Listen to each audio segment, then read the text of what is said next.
اللہ نے جو ول ہے وہ دے رکھی ہے انسان کو، لیکن ول وہ کیا کرے گا وہ انسان کے اوپر نہیں ہے. اس کے لیے میں لے کے آ رہا ہوں سورہ تکویر کی آیت نمبر 29، ٹھیک ہے، 81:29، جس میں اللہ کہتا ہے کہ تمہارے اوپر میں نے چاہت تو چھوڑ دیا، لیکن تم کیا چاہو گے وہ میں چاہتا ہوں، یعنی کہ جو میں چاہتا ہوں وہ تم چاہو گے. تو انڈائریکٹلی اللہ ہی کنٹرول کر رہا ہے سب کو. اب اس میں آپ کی کچھ اور سمجھ ہے اس والی آیات کی تو بتا دیجیے. نہیں، یہاں پہ ابن کثیر جو ہے اس کی تفسیر میں لکھتے ہیں کہ اس آیات کا یہ مطلب بنتا ہے کہ تمہاری چاہت تمہارے اوپر بالکل بھی نہیں چھوڑی گئی ہے، الٹا اللہ جیسا چاہے ویسا تمہیں گھما دیتا ہے، اور جب تمہیں چاہے تو سیدھا کر دیتا ہے، تم چاہے تو الٹا کر دیتا ہے. تو یہ تفسیر ابن کثیر ہے سورہ تکویر کی آیت نمبر 28، جس پر یہ کہہ رہا تھا تفسیر ابن کثیر کے اندر کیا لکھا ہوا ہے. اب تفسیر ابن کثیر بھی وہی بات کر رہا ہے جو میں نے ایکسپلین کی ہے.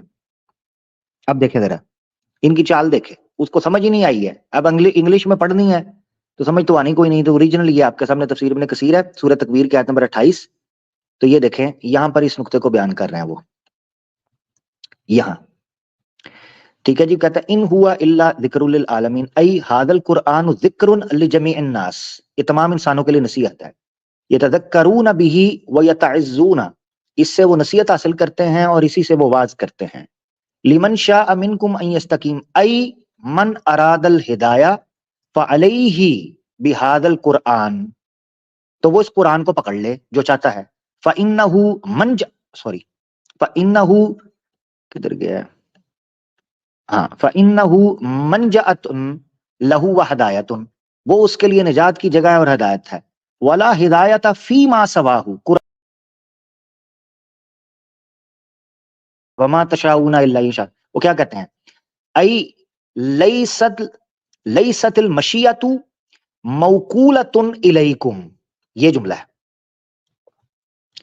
یعنی فری ول تمہاری انڈیپینڈنٹ نہیں ہے، ڈیپینڈنٹ ہے، انڈیپینڈنٹ نہیں ہے، موکول. اچھا، فمن شاء اہتدا، جو چاہتا ہے ہدایت حاصل کرے، ومن شاء ضل، جو چاہتا ہے وہ گمراہ ہو جائے گا. اچھا، بل اب یہ دیکھنا وہ جملہ، اس پر اس کو اعتراض ہو رہا تھا کہ یہ کہا گیا ہے کہ یہ جو بولا گیا ہے نا کہ اللہ چاہے گا تو یعنی اس کا مطلب ہے انسان کی فری ول ختم ہو گئی. اب وہ بتانے لگا کیا ہے، بل ذالک کلہ تابع لمشیۃ اللہ تعالی رب العالمین. یہ دیکھو تابع کو میں اور زوم کر دیتا ہوں، تابع لمشیۃ اللہ، یہاں بھی تابع کا مطلب یہ ہے کہ وہ انڈیپینڈنٹ نہیں ہے بلکہ ڈیپینڈنٹ فری ول ہے. ڈیپینڈنٹ فری ول کا مطلب یہی ہے کہ کوئی انسان کہے کہ میں اپنی مرضی استعمال اس اعتبار سے کر رہا ہوں کہ میں قادر ہوں ہر چیز کے اوپر یا ہر طرح سے مکمل طور پر، بلکہ اس کو یہ جاننا چاہیے کہ بالآخر یہ فیچر، یہ ایبلٹی اس کو اللہ نے دی ہے. یہی وجہ ہے کہ ابو جہل جو ہے اس معاملے کے اندر یہ چیز بولا کرتا تھا کہ ان شئنا استقمنا و ان شئنا لم نستقم، یہ ہماری مرضی ہے کہ ہم ٹھیک ہوں یا نہ ہوں.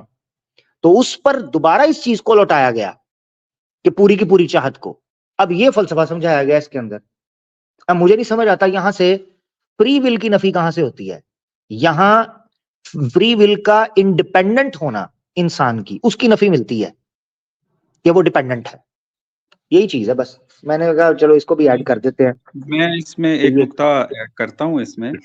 دیکھیں ان کو یہ بات سمجھ میں نہیں آ رہی ہوتی کہ یہ جب ہم کہہ رہے ہوتے ہیں نا کہ آپ چاہے جو بھی کام کر لیں، مثلا میں بول رہا ہوں ہم یہاں بیٹھے ہیں، ہم جو کام کر رہے ہیں یہ درست ہے کہ میں اپنے اس ارادے سے اور فری ول کے ذریعے یہ کام کر رہا ہوں، لیکن ہمارا نظریہ یہ ہے، جو صحیح نظریہ ہے، کہ یہ جو طاقت اور ارادہ اور فری ول ہے یہ اگر خدا نہ دیتا تو ہم کوئی بھی فعل انجام ہی نہ دے سکتے.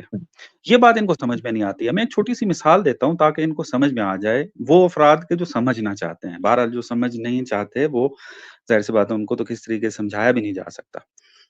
دیکھیں ہمارا جو خدا کے ساتھ رابطہ ہے وہ اس طریقے کا نہیں ہے کہ خدا نے ہمیں خلق کر دیا اور پھر اپنے حال پہ چھوڑ دیا، اب قیامت کے دن خدا جو ہے وہ حساب کتاب لے گا.